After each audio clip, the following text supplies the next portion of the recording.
करम हुजूर का जब भी शरीक हो जाए। करम हुजूर का जब भी शरीक हो जाए। करम हुजूर का जब भी शरीक हो जाए, मेरे नसीब में जन्नत की भीख हो जाए। क्या कहने, वाह वाह वाह वाह वाह। दरूद शाफ़े महशर की ये फजीलत है, मरीज़े दायमी लम्हों में ठीक हो जाए। आमीन। एक बार और पढ़ लीजिए दरूद पाक। अल्लाहुम्मा सल्ली अल्लाहुम्मा अला सल्ली अला सैयदना व मौलाना मुहम्मदिन मुहम्मदिन मादनी जूद वल करम वालिहि रसूल बारिक अल्लाह वसल्लम। सल्लल्लाहु। हजरात, 4-5 घंटे हो गए मुझको आए हुए। मैं अब तक ये नहीं समझ पाया हूं कि मुझको बुलाया क्यों गया है। अगर कुर्सी गिनने के लिए बुलाया गया है तो ये काम यहाँ के आदमी से भी हो सकता था। टाइम पास करने के लिए बुलाया गया है तो मदरसे का एक तालिब इल्म भी टाइम पास कर सकता था।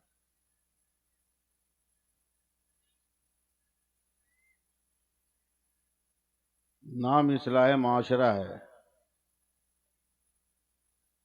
और जलसे को ऐसा आप लोगों ने तहस नहस कर दिया।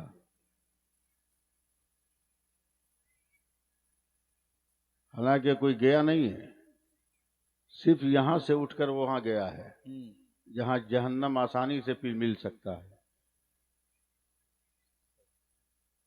जहां अजाब के कटहरे में आसानी से आदमी खड़ा रह सकता है, वहां गया है। घर नहीं गया, वो गया है वहां। किसको इस्लाह की बात सुनाएं, किससे गुफ्तगू करें हम? खाली कुर्सियों से? आपने मेरे पीछे पैसा खर्च किया है, मैंने मेहनत की है सफर में, और उसका कोई बदल न मिले, उसका कोई रिजल्ट न मिले तो फिर क्या फायदा है? आपने दावत दी, उसके 2 ही 3 दिन के बाद हजरत मुफ्ती जफर नाजिर अशरफ साहब किबला जीद अखलासकुम का फोन आया कि हर हाल में आपको पहुंचना है। मैंने कहा हजरत, ये तो मेरी आदत है कि जब वादा कर लेता हूं तो पहुंचता ही हूं, चाहे जिस कंडीशन में रहूं। बहरहाल किसी न किसी तरह तो हमको टाइम पास करना ही है। कौनैन भाई ने अभी कान में कहा कि मुझको बहुत जोर से भूख लगी है, मैं खाना खाने चला जाऊंगा। बेहतर यही है कि सब्र के साथ बैठे रहिए, वरना वहां जाने के बाद सिवाय तकलीफ के और कुछ नहीं मिलने वाली है आपको।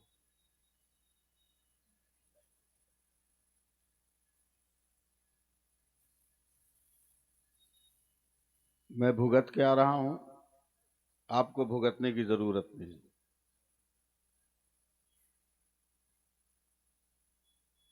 एक रोटी खाकर, पानी पीकर, दवा खाकर, घूमकर, चहलकदमी करके, पान खा लिया, तब लड़का चावल लेके आया है कि लीजिए खा लीजिए।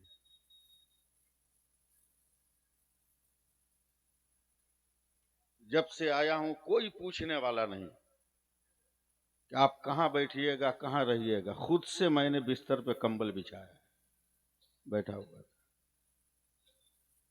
इंसानी जरूरत रहती है। मैं परेशान था, शुगर का मरीज हूं, कोई सहारा नजर नहीं आ रहा था। जब ये जान पहचान के एक मौलाना नजर आए, इनसे मैंने अपनी तकलीफ किया तो ये मुझको ले जाकर मेरी जरूरतों को पूरी करवाया है। अल्लाह ताला हम सबको अक्ल सलीम अता फरमाए। आमीन कहिए, आमीन। जोर से कहिए आमीन।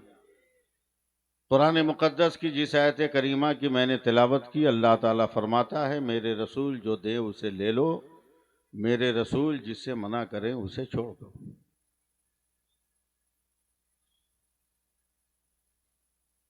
सुनिएगा कुछ आप लोग, सुनाए हम हैं? हाँ हूँ कुछ बोल दीजिएगा, नहीं भी बोलिएगा तब भी हम 1 घंटा बोलेंगे, बोलिएगा तब भी 1 घंटा बोलेंगे। आप सब लोग भाग जाइएगा तब भी हम बोलेंगे, इसलिए कि हम मदरसे के तालिब इल्म रह चुके हैं और जानते हैं कि उस्ताद का फैजान क्या होता है। समझे? इतना तो हम जानते ही हैं कि बुजुर्गों का फैजान क्या होता है। मदरसे का एक तालिब इल्म था, 1000 कोशिशों के बावजूद उसको सबक याद नहीं हुआ। मारते मारते उस्ताद ने बदन पूरा लहू लहान कर दिया। कहा हुजूर कल आऊंगा तो सुनाऊंगा, मगर फिर रात रात भर पढ़ता था, सुबह सुना नहीं पाता था। उस्ताद ने गुस्से में कहा कि अपने बगल में एक बकरी बांध लो और जब तुम कन्फर्म हो जाओ कि हमको सबक याद हो गया है तो बकरी के कान में मुंह सटा के कहना याद हुआ। तो बकरी अगर ऐसे गर्दन हिला दे तो समझना याद हो गया, और ऐसे हिलाए तो समझना याद नहीं हुआ। और आप चूंकि गांव देहात के, आप जानते हैं कि खस्सी और बकरी कभी ऐसे गर्दन हिला ही नहीं सकते। वो जब हिलाएंगे तो ऐसे हिलाएंगे। महीनों उसके कान में चिल्लाता रहा याद हुआ। लगता है एक दिन जोर से उसने कह दिया हो। बकरी की गर्दन नीचे चली गई। बड़ा खुश होके गया मदरसे में उस्ताद के पास, हुजूर आज याद हो गया। बोले कैसे तुमको समझ में आया? का बकरी ने ऐसे कर दिया। का सुनाओ, फिर भूल गया। उस्ताद ने गुस्से से कहा बस अब आखिरी इलाज है कि मैं जिस हौज के पानी से वजू करता हूं बड़ी काई जम गई है, उसको खुरच के खाओ तो तुम्हारा जहन काम करेगा। सर्दी का जमाना था, उस्ताद तहज्जुद की नमाज के लिए वजू करने गए ठंडे पानी से, तो अंदर से छप छप की आवाज आ रही थी। उस्ताद ने कहा कौन? का हुजूर मैं आपका शागिर्द हूं। का क्या कर रहे हो? आप ही ने कहा है काई खुरच के खाओ, इसलिए मैं काई खा रहा हूं। उस्ताद को रहम आ गया, पानी से निकाला, सीने से सटाया और इल्म का सारा खजाना उसके सीने में उड़ेल दिया।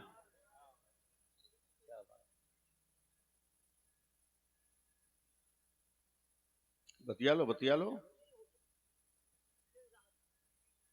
गनीमत यही है कि हमरे नाम पास हो गया है। अगर आज गुलाम रसूल होते ना तो छठी का दूध याद करा देते। हमारे जैसा साबिर और शाकिर आदमी मिल गया आप लोगों को।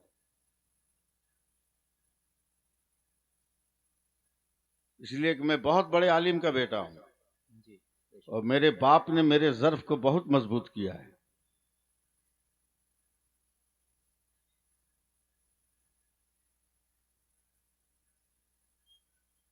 आज समाज और माशरे का जो हाल है, औरत मर्द बच्चे बच्चियां सबका, अब तकरीरों से यह समाज सुधरने वाला नहीं है। इस्लाही प्रोग्रामों से इनकलाब आने वाला नहीं है। अब चलो मिलजुल कर दुआ करो कि अल्लाह फिर किसी एक दूसरे गरीब नवाज को भेज दे जो जूता मारकर जोगी जयपाल को अब्दुल्ला बयाबानी बना दे। दूसरा कोई रास्ता नहीं रह गया। अब कोई बहुत बड़ा अल्लाह का वली हो जो करामतों का डंटा घुमाकर आपको सुधार दे कि अगर बारात में बाजा बजाओगे तो सब लंगड़ा हो जाओगे। जी, 2-4 तो लंगड़ा हो जाए तो बाजा बंद हो जाएगा। कोई अल्लाह का वली आए किसी गांव में कह दे जो नमाज नहीं पढ़ेगा वो काना हो जाएगा। 2-4 आदमी हो जाएगा काना, सब नमाज पढ़ने लगेगा। जी,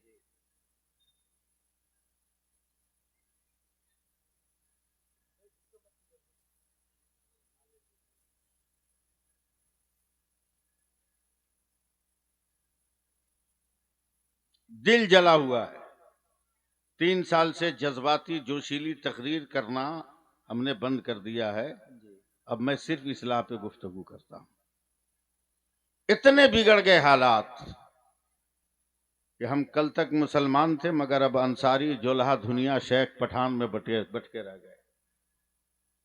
जातियात के घोड़ों पर बैठकर हमने इस्लाम को उड़ा दिया। नमाज पढ़ोगे नहीं और मस्जिद के इमाम को नापोगे। बच्चों के कुरान पढ़ाओगे नहीं, मदरसे के हाफिज को तुम इंची टेप लेके नापोगे। वैसा किया वैसा किया।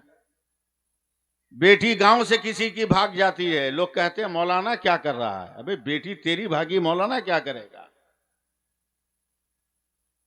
बेटा तेरा किसी को लेकर भाग गया, उसमें मौलाना का क्या कसूर है। मौलाना का तो सिर्फ एक कसूर है कि जो बेटी भागी उसके बाप का निकाह मौलाना ने पढ़ा दिया था।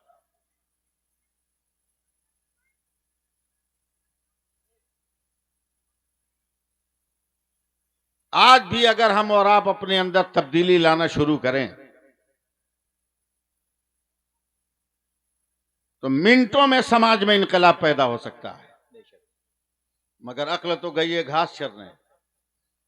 4 बेटा है, चारों बेटा की शादी किया और चारों बहू के बाप ने कुरान दे दिया। अल्लाह का शुक्र है कि लड़की वाले अपनी बेटी को जहेज में कुरान दे रहे हैं। कम से कम एक मौलवी को बारात जाने का रास्ता साफ हो गया, इसलिए कि बाराती में लड़के वालों में कोई है नहीं जो कुरान वहां से लेके आएगा जी। इसलिए वो मौलवी को लेकर जाते हैं कि कुरान लेकर आएगा वो।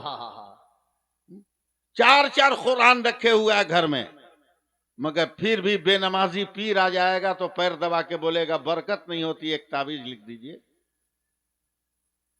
बेनमाजी पीर से पानी दम करवाएगा कि घर में तबाही नहीं जाती, पानी दम कर दीजिए। बे अक्ल के अंधो, जब 4 कुरान रखकर तुम्हें बरकत हासिल नहीं हुई तो पीर के ताबीज और पीर के पानी फूकने से तेरे घर में इनकलाब आ जाएगा। कभी गोश्त पुलाव खाएं कि नहीं? अरे बात करो ना हमसे, हैं? नहीं बोलिएगा आप लोग। खाए हैं? अच्छा, कभी पकाए भी हैं गोश्त? जो पकाया वो बोलो ना भाई। पकाना कोई ऐप थोड़ी है, पका है ना।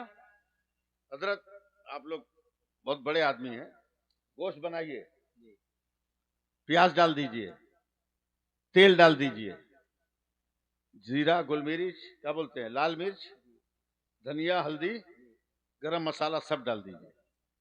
इतना भूनिए कि गोश्त अलग तेल अलग। उसके बाद एक बूटी मुंह पे रखिए। हर इंसान चिल्लाने लगा, क्या कर दिया। कुछ नहीं पता चल रहा है क्या है। बोला क्या हुआ? बोला इसमें नमक तो है ही नहीं है। क्या नमक नहीं है तो क्या हुआ? लौंग है ना, दालचीनी है ना, इलायची है ना, तेजपत्ता है ना, धनिया, जीरा, लहसुन, अदरक, प्याज है ना। खाने वाले ने कहा मौलाना है सब, लेकिन एक नमक के न होने से लौंग ने भी अपनी मुट्ठी बंद कर ली है, प्याज ने भी अपनी मुट्ठी बंद कर ली है, अदरक और लहसुन ने भी अपना दरवाजा बंद कर लिया। जब तक मेरा मुर्शिद नहीं आएगा हम अपनी जबान नहीं खोलेंगे। उसी तरह सुन लो, हजारों ताबीज रख लो, मगर जब तक नमाज नहीं पढ़ोगे ताबीजों से कोई फायदा होने वाला नहीं। नारे तकबीर, नारे रिसालत, मजहबे इस्लाम, अल्लामा सैफुल्लाह अलीमी साहिब किबला। जब तक नमाज नहीं पढ़ोगे कोई फायदा होने वाला नहीं। पीर साहब का पैर दबाएगा, हाँफ जाएगा, दिसंबर में पसीना छूट जाएगा। कभी बाप की उंगली भी दबाया है? अल्लाह, दबाया है कभी? माँ का तलवा कभी दबाया, हाथ चूमा? नहीं। सुनो और तो तुम भी चुपचाप बैठ जाओ, आज मिजाज हमारा गर्म है।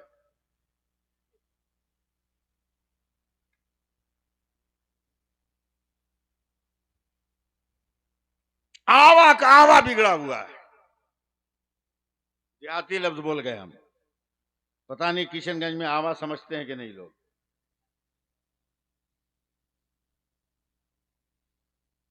मिट्टी का बर्तन वगैरह जो ठाक लगा के आग लगाते हैं कुम्हार लोग, हाँ क्या बोलते हैं उसको, जो भी बोलते हो, आवा उसी को बोलते हैं। यानी सब का सब टेढ़ा। काश हम जिंदगी गुजारते इस्लाम को समझकर। मैं एक तकरीर करूं? बर्दाश्त कर लीजिएगा।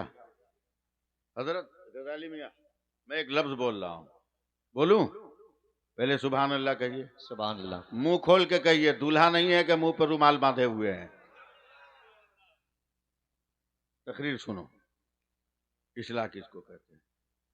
यहूदियों ने जब मेरे नबी को मुबाहिला की दावत दी, चैलेंज किया, तो मेरे नबी ने उस चैलेंज को कबूल फरमा लिया। मुखिया जी आ गए सामने ना, चलिए सुन लीजिए, आज आइंदा इलेक्शन में वोट ज्यादा मिलेगा इंशाअल्लाह। मेरे नबी ने मुबाहिला का चैलेंज कबूल कर लिया। जरा सा देखिएगा आप लोग, किशनगंज वाले, पूर्णिया, कटिहार वालों को हम ज्यादा समझाते नहीं है, इसलिए कि हर घर में एक आलिम और एक हाफिज मिल जाता है। ये सीमांचल को ये फख्र हासिल है। ज्यादा लफ्जों की तशरीह करने की जरूरत नहीं। तरतीब देखिएगा, मैं बयान कर रहा हूं। आगे आगे मेरे नबी, सुभान अल्लाह बोलिए ना। सुभान अल्लाह। उनके पीछे सैयदा फातिमतु ज़हरा, सुभान अल्लाह। उनके पीछे मौला अली, सुभान अल्लाह। इनके हाथ में इमाम हसन और हुसैन। सुभान अल्लाह। ये तरतीब है चलने की। जमाने ने देखा, समाज ने देखा, माशरे ने देखा, क्या अजब है नबी, मुसलमानों का नबी। औरत से मर्द का दर्जा बुलंद है, लेकिन बीवी को आगे रखा, शौहर को पीछे रखा। समझ रहे मेरी बात? या फिर मैं शुरू करूं?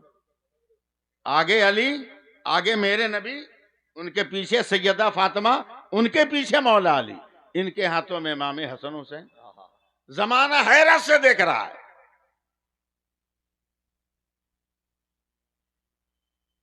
कुरान ने भी मर्दों को औरतों पे हाकिम करार दिया, लेकिन ये क्या तरतीब है? शौहर आगे होता है, बीवी पीछे होती है। मगर आज बीवी आगे, शौहर पीछे क्यों है? जवाब सुन लो, शायद जिंदगी में ऐसा जवाब न मिले, शायद न मिले। जब बहुत ज्यादा सवाल होने लगा, मेरे नबी ने कहा, सिर्फ तंजीम देख रहे हो, तरतीब नहीं देख रहे हो।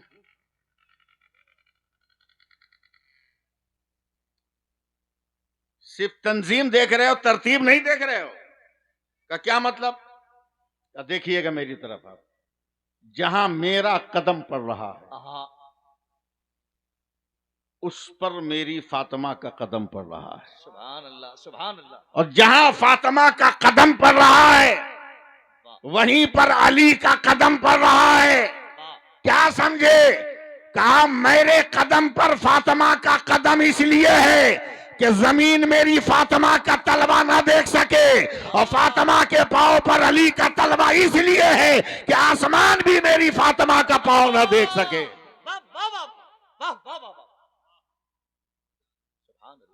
अंदाजा लगा हुआ इस्लाम किसको कहते हैं।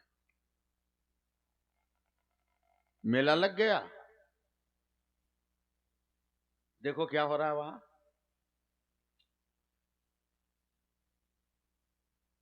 आपके बेटे हैं, आपकी बेटियां हैं, आपके बच्चे हैं, हमारे नहीं। लेकिन इस्लाम के नाते हमारे भी तो हैं, ईमान के नाते हमारे भी तो हैं। अगर यहां बैठी होती, एक भी बात अगर इस्लाम की उसे कबूल, उसका दिल कबूल कर लिया होता, तो जिंदगी में इनकलाब पैदा हो जाता।